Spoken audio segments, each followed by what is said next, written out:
जय हिंद फ्रेंड्स। देखिए, पिछले वीडियो में हमने जो डाइजेस्टिव सिस्टम चैप्टर था उसको कंप्लीट किया था। आज के इस वीडियो में हम टीथ के बारे में देखने वाले हैं। ये कितने प्रकार के होते हैं, टीथ का जो स्ट्रक्चर होता है वो कैसा होता है, जो मिल्क टीथ होते हैं उनकी संख्या कितनी होती है, एडल्ट ह्यूमन में कितने टीथ्स होते हैं, सारा कुछ डिटेल में पढ़ने वाले हैं। देखिए, टीथ टीथ को हिंदी में क्या बोलते हैं? दांत बोलते हैं। ये हमारे जो दोनों जबड़े होते हैं उन्हीं में पाए जाते हैं। देखिए, हम टीथ को किस तरीके से पढ़ने वाले हैं। सबसे पहले हम जो ये आपको टीथ की एक इमेज दी गई है, इसके माध्यम से पहले हम टीथ का जो स्ट्रक्चर है उसके प्रत्येक पार्ट को जानने की कोशिश करेंगे। उसके बाद हम जो टाइप्स ऑफ टीथ हैं उनके बारे में देखेंगे। सबसे लास्ट में हम आपको डेंटल फार्मूला है, डेंटल फार्मूला उसके बारे में देखेंगे। चलिए स्टार्ट करते हैं। दांतों का जो अध्ययन होता है वो ओडोंटोलॉजी कहलाता है। क्या कहलाता है? ओडोंटोलॉजी। सबसे बेसिक क्वेश्चन यही है कि दांतों का जो अध्ययन होता है वो क्या कहलाता है? तो ओडोंटोलॉजी। अभी याद कर लें मेरे साथ, ओडोंटोलॉजी।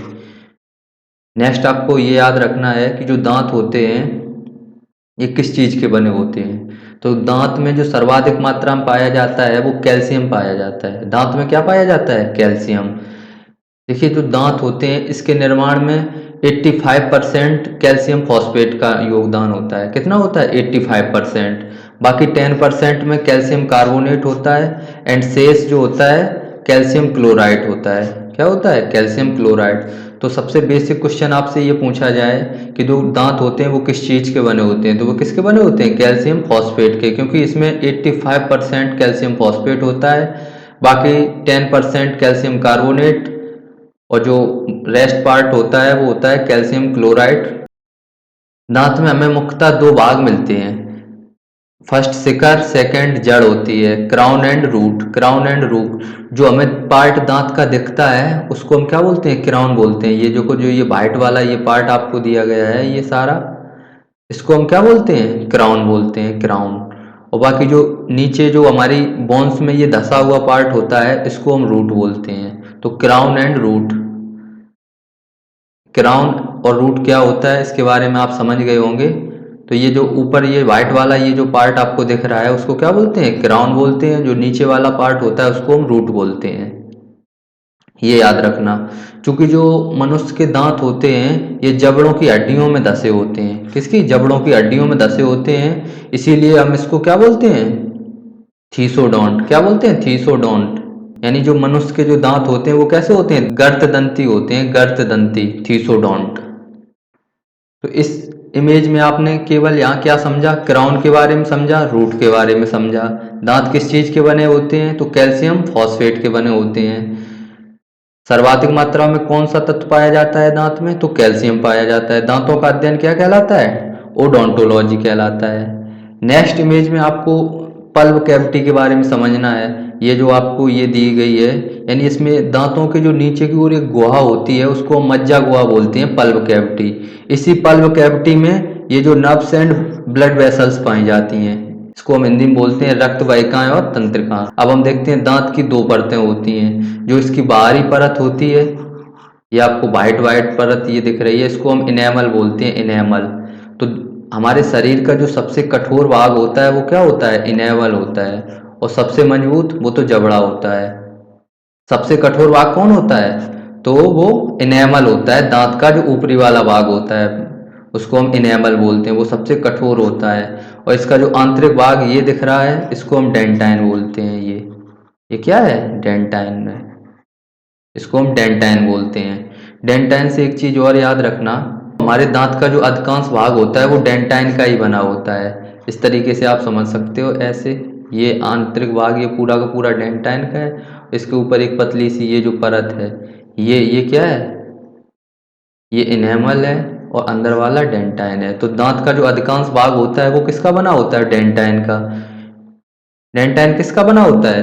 कैल्शियम युक्त संयोजी उत्तक का बना होता है। जो इनेमल होता है इसको फ्लोरीन मजबूती प्रदान करता है। इसको कौन मजबूती प्रदान करता है? फ्लोरीन। अगर आपके अंदर फ्लोरीन की कमी हो गई तो दांतों का क्षरण होना प्रारंभ हो जाता है। तो दांतों का क्षरण किस कारण से होता है? फ्लोरीन की कमी के कारण। दांतों का क्षरण फ्लोरीन की कमी के कारण होता है। इनेमल को मजबूती प्रदान कौन करता है? तो वो फ्लोरीन ही करता है। डेंटाइन से हमारे दांत का अधिकांश भाग बना होता है। दांत की बाहरी परत होती है उसको हम इनेमल बोलते हैं। दांत की जो आंतरिक परत होती है उसको हम क्या बोलते हैं, डेंटाइन बोलते हैं। तो अब आपने क्राउन के बारे में समझ लिया, रूट के बारे में, इनेमल, डेंटाइन एंड पल्प के बारे में। ये बोन्स आपको पता है, बोन्स में ये धसे हुए रहते हैं, इसको इसीलिए इसको क्या बोलते हैं, दंत ग्रंथि बोलते हैं। रूट कैनाल वगैरह दी गई हैं। आपने सारा स्ट्रक्चर समझ लिया। देखिए जो मनुष्य के दांत होते हैं ये दो अवस्थाओं में आते हैं पूरे के पूरे। सबसे पहले आपको दूध के दांत देखने को मिलते हैं बच्चों में। उसके बाद जो एक बार आने वाले दांत होते हैं वो आते हैं। तो इसी आधार पर इसको हम दो टाइप में बांटते हैं, डाइफायोडोंट एंड मोनोफायोडोंट। डाइफायोडोंट किस प्रकार के दांत होते हैं, वैसे दांत जो जीवन में दो बार आते हैं उनको हम डाइफायोडेंट बोलते हैं। देखिए डाई जो होता है ये दो को रिप्रेजेंट करता है, जैसे आपने सुना होगा डाइपोलर है, द्विध्रुवीय है। बाकी मोनोफायोडेंट कौन होता है, मोनो एक को दर्शाता है। मोनो कितने को दर्शाता है, मोनो एक को, जैसे मोनोपोली होता है एकाधिकार, इस तरीके से आप समझ सकते हो। तो डाइफायोडोंट किस प्रकार के दांत होते हैं, जो जीवन में दो बार आते हैं, जीवन में दो बार आते हैं। इनकी संख्या कितनी होती है, 20 होती है। इनको मिल्क टीथ बोलते हैं, दूध का दांत क्या बोलते हैं, मिल्क टीथ। ये क्या होता है कि शुरुआत में ये निकलते हैं, उसके बाद ये टूट जाते हैं, उसके बाद फिर दोबारा आते हैं। उसके बाद मोनोफायोडोंट किस तरीके के दांत होते हैं, ये वो दांत होते हैं जो केवल जीवन में एक बार निकलते हैं। इनको हम परमानेंट टीथ बोलते हैं, परमानेंट टीथ। एक बार यदि ये टूट जाए तो इनके जगह पर कभी टीथ नहीं निकलता है, कोई दांत नहीं निकल सकता। जैसे अक्ल की जो दाढ़ दाढ़ होती है, अक्ल का जो दांत होता है वो केवल एक बार निकलता है मनुष्य जीवन में। इसी प्रकार इनकी जो संख्या होती है वो 12 होती है। ये 12 कैसे होती है वो हम आगे आपको बता देंगे। अभी आप जब इंसीजर, कैनाइन, प्रीमोलर, मोलर इनके बारे में पढ़ोगे उसके बाद आप खुद समझ जाओगे कि इनकी संख्या 12 क्यों होती है। मानव के जो दांत होते हैं ये 4 प्रकार के होते हैं। मानव के दांत कितने प्रकार के होते हैं, 4 प्रकार के। सबसे पहले आपको यही याद रखना है, मानव के जो दांत होते हैं वो 4 प्रकार के होते हैं, incisor, canine, premolar, molar. Incisor, canine, premolar, molar, incisor, canine, premolar, molar. इसको एक लाइन में राइमिंग में याद रखें, इंसीजर, कैनाइन, प्रीमोलर, मोलर। इसी से आगे हम आपको फॉर्मूला बनाएंगे, जो डेंटल फॉर्मूला है इसको याद रख लें इसी लाइन में, incisor, canine, premolar, molar, incisor, canine, premolar और मोलर। तो इंसीजर को हम हिंदी में क्या बोलते हैं, कृंतक बोलते हैं। इंसीजर को हिंदी में हम कृंतक बोलते हैं, कैनाइन को रदनक बोलते हैं, प्रीमोलर को अग्रचवर्णक, मोलर को चवर्णक। बाकी इसको हम एक एक करके डिटेल में देखते हैं क्या किस तरीके के होते हैं ये दांत, क्या विशेषताएं हैं इनकी। फर्स्ट है आपका इंसीजर। देखिए जो दोनों जबड़ों के दांत होते हैं यदि आप नीचे के पढ़ लेते हो तो ये सिमेट्रिक होते हैं, ऊपर वाला जबड़ा और नीचे वाला जबड़ा एक दूसरे के ऊपर आ जाते हैं। तो हम एक के किसी के पढ़ लेंगे, दोनों के आपके तैयार हो जाएंगे। आपको ये एक जबड़े की फोटो दी गई है नीचे वाले की। तो हम इंसीजर के बारे में पढ़ते हैं सबसे पहले। इंसीजर इंसीजर जो कृंतक होता है इसे हम नोज टीथ भी बोलते हैं, क्योंकि आपको ये नोज दिख रही है, नोज के ठीक नीचे होते हैं, नोज के ये ठीक नीचे होते हैं, इसलिए इनको हम क्या बोलते हैं, नोज टीथ।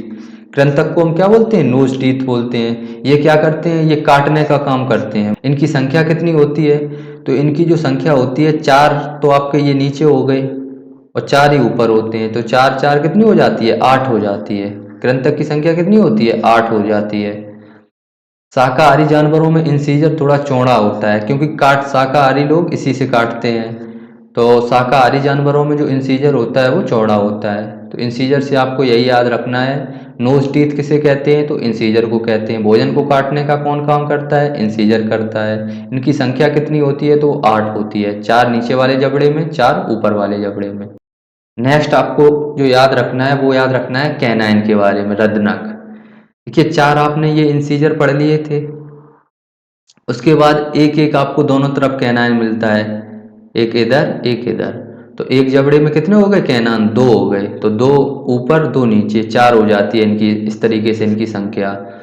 तो ये हमारी आंख के ठीक नीचे होते हैं, इसलिए इनको हम आई टीथ बोलते हैं। कैनाइन को हिंदी में क्या बोलते हैं, रदनक, और कैनाइन को हम आई टीथ भी कहते हैं। ये क्या करते हैं, ये भोजन को चीरने फाड़ने का कार्य करते हैं। भोजन को चीरने फाड़ने का काम कौन करते हैं, कैनाइन करते हैं। मांसाहारी जानवरों में ये अधिक नुकीला होता है। आपने कुत्ते के दांत देखे होंगे, दो दांत इस तरीके से आपको निकले हुए नजर आएंगे।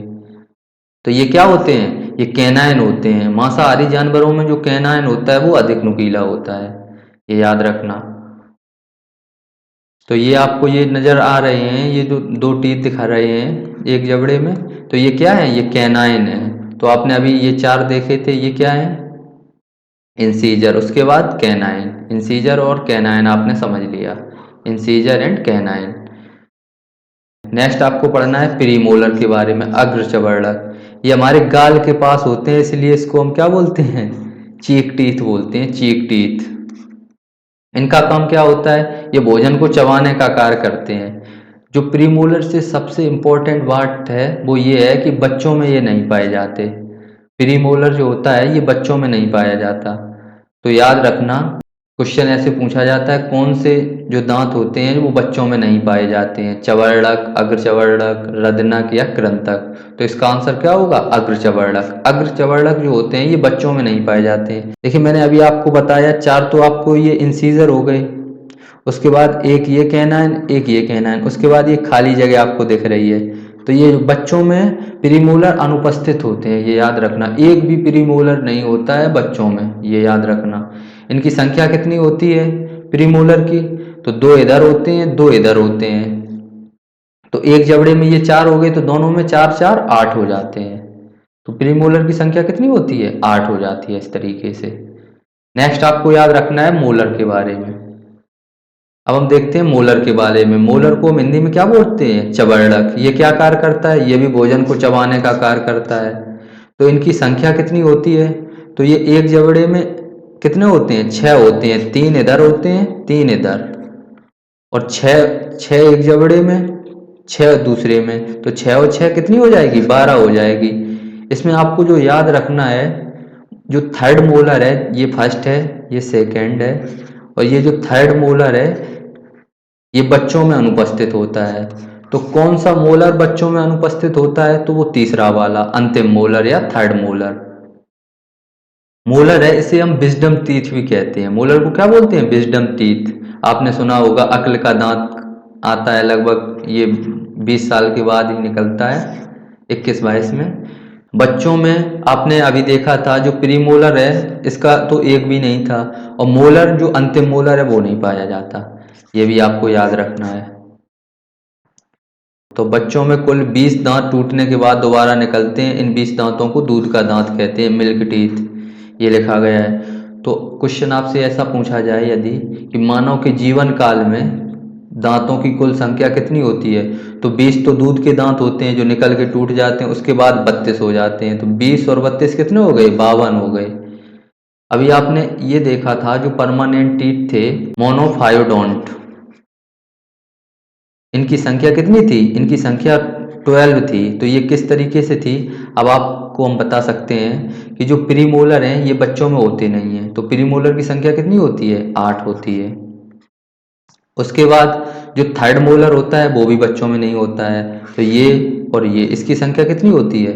दो एक जबड़े में और दो ऊपर, तो दो दो कितने हो गए? 4 हो गए। तो इस तरीके से ये 12 होते हैं, ये केवल एक ही बार आते हैं, इनको मोनोफायोडोंट बोलते हैं। तो परमानेंट टीथ आप समझ गए, अक्ल के दांत और जो ये प्रीमोलर हैं इनको जोड़ लो तो तुरंत क्या मिल जाएगा आपको?